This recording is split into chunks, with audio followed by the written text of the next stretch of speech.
Hello, ഇന്ന് പ്രത്യേകിച്ച് വിശേഷങ്ങളൊന്നുമില്ലാത്ത സാധാ ഒരു ദിവസമാണ് കാണിക്കുന്നത്. ചില ദിവസങ്ങൾ ഞാൻ ഭയങ്കരമായിട്ട് ഡൗൺ ആയി പോവാറുണ്ട്.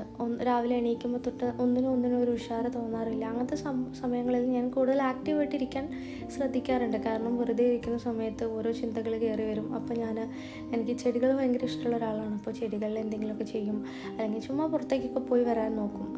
പുറത്തേക്കൊക്കെ ഒന്ന് ഇറങ്ങുമ്പോൾ മൈൻഡ് ഒന്ന് ഫ്രഷ് ആവുമല്ലോ എന്ന് വിചാരിച്ച് അങ്ങനെയൊക്കെ ഇറങ്ങും. അപ്പം ഞാൻ ഡൗൺ ആയിട്ട് ഇരിക്കുന്ന ടൈമിൽ ഞാൻ ഒരിക്കലും എന്നെ തന്നെ ഫോഴ്സ് ചെയ്യാറില്ല. അത് ചെയ്യണം ഇത് ചെയ്യണം എന്ന് വെച്ചിട്ട് ഞാൻ ചിലപ്പോൾ ഡെയിലി ചെയ്തു വരുന്ന പല കാര്യങ്ങളും ഞാനന്ന് മാറ്റി വെക്കും. ഒന്നും ചെയ്യില്ല, എനിക്കിഷ്ടമുള്ള കാര്യങ്ങൾ മാത്രം ചെയ്ത് ആ ഒരു ദിവസം തീർക്കാനായിട്ട് ഞാൻ നോക്കും.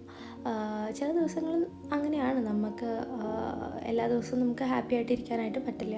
ആ ടൈമിൽ ബുക്കൊക്കെ വായിക്കുന്ന എന്നെ ഒരുപാട് ഹെൽപ്പ് ചെയ്യാറുണ്ട്. അതിൻ്റെ ഭാഗമായിട്ട് ഞാൻ സെലക്ട് ചെയ്ത 3 ബുക്കാണ്. അതിൽ ഒരെണ്ണം ഞാൻ വായിച്ച് തുടങ്ങിയായിരുന്നു. പിന്നെ ലൈഫാണ്, നമുക്ക് എപ്പോഴും ഒരുപോലെ ഇരിക്കാൻ പറ്റില്ല.